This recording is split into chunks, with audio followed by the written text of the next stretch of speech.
Nous allons aborder ici la notion de laïcité et d'expression du fait religieux en entreprise. Le XXIe siècle est à la fois celui de la mondialisation et celui de la quête identitaire qui donne parfois au fait religieux de la vigueur. En même temps, nous observons des modifications profondes des attentes des salariés, comme par exemple trouver un équilibre vie privée et vie professionnelle, être reconnu dans son entreprise pour sa spécificité. En conséquence de quoi, de nouvelles demandes ou revendications inhérentes au respect d'une pratique religieuse pendant ses heures de travail parfois désarment les employeurs, les managers et les collaborateurs.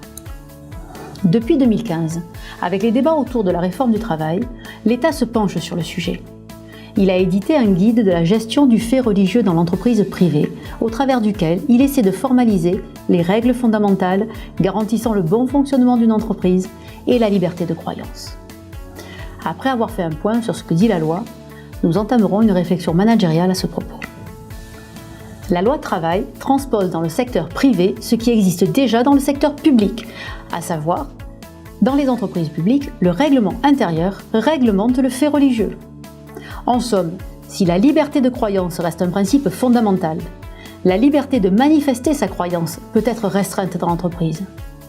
Deux motifs peuvent être alors invoqués.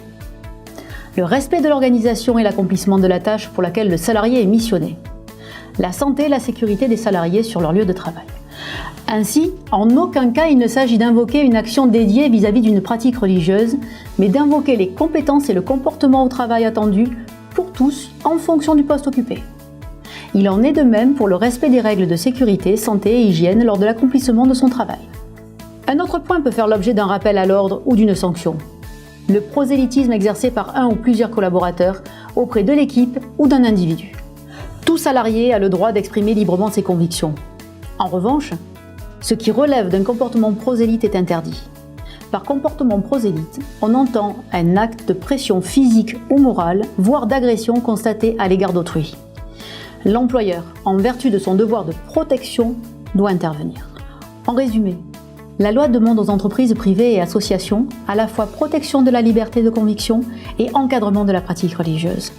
Le non négociable de chaque structure peut être formalisé dans son règlement intérieur, au cas par cas, et proportionné au but recherché. Ainsi, si le port du voile ne représente pas en soi un acte prosélyte, il peut être interdit s'il est mentionné dans le règlement intérieur un uniforme à porter en lien avec une relation client par exemple. Autre cas, si la règle du port du casque sur un chantier est un élément de sécurité non négociable, un maçon portant un turban et refusant cette règle ne doit pas être admis sur zone. Enfin, un vendeur en zone touristique refusant de travailler un jour fixe de la semaine représente une entrave à l'essence même de la tâche pour laquelle il a été recruté. L'aspect réglementaire que nous venons de voir ne nous empêche pas de réfléchir sur la place du manager et son rôle dans la réalisation de la tâche. En effet, si le règlement intérieur mentionne les règles et formalise le traitement égalitaire que tout salarié est en droit d'attendre, le manager est là pour créer une dynamique de production. Il ne s'agit plus ici d'égalité mais d'équité. Le manager doit faire vivre un collectif de travail animé par la réalisation des objectifs de son équipe. Il s'agit donc de valoriser les spécificités, la place dans le groupe et la contribution de chacun dans la réalisation collective. Aussi, en s'appuyant sur les objectifs à atteindre et en rappelant les valeurs de l'entreprise et les règles à respecter, il crée un cadre de réflexion propice à l'adaptation des modalités de réalisation de la tâche. En positionnant le collectif en force de proposition, vous trouvez une solution négociée et respectueuse de l'identité de chacun. Le manager abonde dans l'adaptation de sa structure à son environnement et favorise l'émergence de valeurs travail partagées. Les notions d'appartenance à l'entreprise et d'implication au travail par le sentiment d'être reconnu, respecté et intégré à une équipe sont accrues. Cette logique inclusive de management est favorable à la mise en œuvre d'organisations adaptées. Si plus de 60% de vos collaborateurs vous demandent des congés en même temps pour un motif religieux, bien que la loi vous autorise à refuser cette demande, pourquoi ne pas dans un premier temps réfléchir à une adaptation anticipée de cette baisse de productivité en termes de délai de réalisation ou de modalités de fonctionnement?